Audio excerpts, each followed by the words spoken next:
breathe. We survive another week. Welcome everyone, Paul fans and every other fan of the AFL. Welcome to this week's review of Port Adelaide versus Hawthorn. The semi-final that was won for the ages. It was incredible to be in what was one of the more incredible games I've ever seen. Like, that was... I just sit here and I'm baffled at the fact that that game we witnessed is something. And to now be sitting here knowing that my team, Port Adelaide, are going into a prelim final after the week that they've had. And rightly so. The performances from last week against Geelong were terrible. To turn that around, backs against the wall, and put in something special like that is... I can't explain the feeling, and I'm sure many others are trying to explain that feeling. It's admirable. I'm so proud. I've been so critical this year, and it's something that I always take the high ground and everything. And when it comes to Port, they're my number one, my passion. I love them forever, no matter the circumstances. But this week has been tough, and it's been tough for everyone. So to get that reward, and I know it's not about, this time of the year, it's not about individual wins, it's about the journey. But this win in particular, it's galvanizing. It can change everything. And that's what I think the perspective is of this. And far out, man, I'm just so impressed with how Port Adelaide played. And not to mention, Hawthorn's, the form side of the comp they were at the time. They were coming in red hot. The Hollywood Hawks, the show was coming to town. There were so many Hawks fans, and they were incredible. Like, they were really loud, and the wizard hats and everything. And unfortunately, it wasn't enough magic to get them across the line. But, to stand up like that was truly incredible by Port Adelaide. So to sit here and review this game is a smile that I'll be having for quite a while, I reckon. Now, obviously, there's been some massive fallout from this game. There's been some key topics coming out, or some Ken topics, I should say. But I sit here and I'm just like, you know what? There's two parts to this. One, I look at Ken and I go, what are you doing, Ken? But the other side is really funny. Now, a lot of people will be sitting here and they'll probably disagree, and that's fine. But,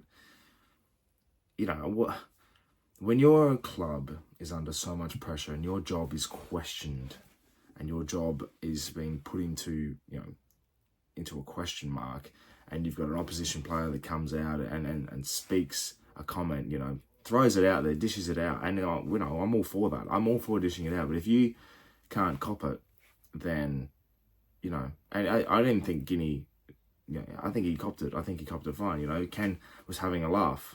And obviously it was a heartbreaking loss. And as a coach, you don't do that. I don't think anyway, in terms of the position you're in and the sort of the pressure. But Kenny's emotions post-game have always been something that he's definitely showcased. And, we take it all the way back to the showdown where he was like 5-0 and now it's 1-0, We take it all the way back to that. His emotion post-game gets the better of him. And I think you can see the pressure coming out of that.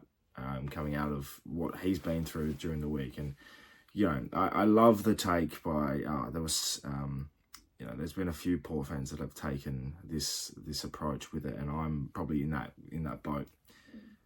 When your club gets thrown pillar to the post, put under the most pressure, like out of any club that's still left in the finals, everyone's expecting straight sets. You're coming up against a Hollywood Hawks outfit who are, the dream team of the AFL at the moment, everyone's favourite second team, and they're Hokball. It's everything. It's a movement, and that's emotion that came out of Ken Hinkley. It's emotion. It's passion. It's the passion he has for the football club. It's the passion he has for his players and his boys. He'll stand up for his boys. That's the one thing I'll give him credit, massive credit for. He'll stand up for his players and stand up for his people, no matter what, and he will find a way to get across the line when it's backs against the wall. He does whatever he needs to do. And I don't like the fact that this win has been tainted a little bit because it's become all about Ken. But the boys deserve their credit. And that's what I'm going to do today, because I think from every angle you look at, this game was as even as anything. It was so high pressured. It was literally, if you don't take your moments, this game is not going to be yours. And Port Adelaide took their moments. That last quarter in particular, goal after goal after goal. in crucial moments was awesome. Hawks got their moments back a little bit after. But I talk about individual moments, and Jace Burgoyne's game. It's amazing. We talk a lot about father-sons, about how they're going to be, are they going to develop, and how are they going to be into the same conversation as their dad? They're going to be, as good, essentially. And Jace is building a profile that's going to last 10 to 12 years in this system and be successful. He is just dynamic. A skinny kid who just takes the hits, just runs with the footy. He's so composed. He's so mature with the football, and he stands up in those moments, intercept marking, tackles. He was laying big tackles. This kid is skinny. You don't expect that from him. I've seen people that see his size just get brushed away, but no, he's hard at the footy. Goes down, makes his opponent accountable. I think he was playing on Ginnivan, which means that not only he was running off Ginnivan, and Ginnivan didn't have any defensive awareness at all, Burgoyne took the game on. Burgoyne made that game his. What a coming-of-age game in a semi-final. That is just something no 34 gamer should ever realistically do.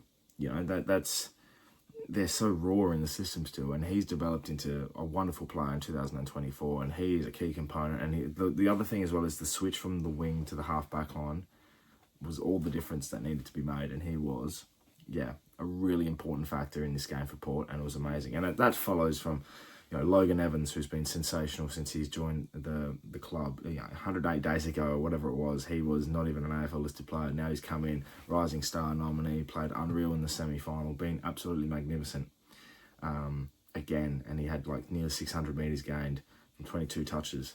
Crucial. The spinneroonies, dodging players left, right and centre in the back half is just amazing. And he's so talented for an 18-year-old kid. I talk about Lachie Jones. His game was awesome. His pressure, his chase downs, his run with the footy. I don't think his run with the footy is mentioned enough, because when he does do it, he really breaks the lines. And that run and that goal late in the second quarter that Rioli kicked just on the buzzer, that was Lachie Jones. His attack on the footy and then his follow-up work, and he was really, really good. I talk about, Jordan Sweet, 52 hitouts after having 51. Now, his 51 hitouts against the Cats was ridiculed, and he won a lot of the footy, but didn't put it to any advantage of Port Adelaide, and it didn't work out. His 52 hitouts against Lloyd Meek, who's probably the premier ruckman of the comp in terms of form at the moment, has 52 hitouts. Puts it down the throat of every Port Adelaide player you could see. It was amazing. He was awesome. But not just that. It was his work around the ground. It matched Meeks. He was awesome. And his chase down against Chol, it was the best chase down tackle, non-tackle you'll ever see. And it was amazing to watch. And I'm so impressed with his performance. And then you throw in the rest. You throw in Rosie. He was crucial as a captain. Awesome captain's game. Horn Francis was awesome. His cramp in the end, thank God it was cramp. I thought he was gone, dead, buried with his hamstring, but it was just cramp by the looks of it. He looked fine after the game, so that's okay. Butters, whilst didn't have a lot of the footy, was influential, and you question mark his ribs and everything, threw himself out the first contest, no worries at all. Tackling pressure was enormous. It was the grit and grind that he did was awesome. Willem Drew was always fantastic. I thought Brandon's the Zerk Thatcher's game was great, had his moments, but he was awesome. Same with Aaliyah. Miles Bergman, everyone had moments. Darcy Burn-Jones up forward. Rioli played probably his best game for Port Adelaide, I thought. Just the way he was willing himself to get through crucial contest. His elite small inside 50 kicking was awesome. He played a really good half forward role, and he was near best on ground at some stage throughout the night. So just unbelievable from him. Georgiadis, amazing game, coming of age as well. I thought in his presentation and ability to hit the scoreboard in crucial moments. Missed a couple, but he was presenting really, really well. And Todd Marshall had an influence before he got subbed out tactically, which ended up being concussion protocol, so he'll miss next week, which is unfortunate. But it's nice that Todd chimes in for a cameo and then goes off again. That's unfortunate for Todd, but I think it just opens up the door for Dixon again, unfortunately. Sava's role going everywhere. He was down back at stages, in the ruck, up forward, was really good. I thought he was really impressive, and his run out of the middle was really good as well. And yeah, just across the whole ground, I could name everyone and pinpoint moments they influenced the game. But at the end of the day, you know, to win a semi-final by 3 points, which in a game against the Hawks, which, by the way, the 2 finals that we played Hawthorn previously was Hawthorn win. Hawthorn won a semi-final by 3 points. Hawthorn won a prelim by 3 points, and now Port win a semi-final by 3 points. Amazing, isn't it? It's incredible to see. The storylines that come out of this game are so amazing. And overall, I could talk footy and facts for 15, 20 minutes, but we now travel to Sydney for a prelim, and we reset again. We revel in the wins that is this game against the Hawks. We take in the moments, and then now we launch forward and we go again. This is going to be something to behold, I think, coming next week at the SCG on Friday night. Thank you for watching, Port fans. Let me know in the comments below your thoughts about the game. That final siren was the release of so much emotion, so much feeling, and so much joy, all in one that you can't control. And to sum it all up is something I truly just can't do, because it's a feeling like no other, winning a final like that in such a high pressure situation. And to see that we stand up and we did it. I'm gonna watch the replay now again.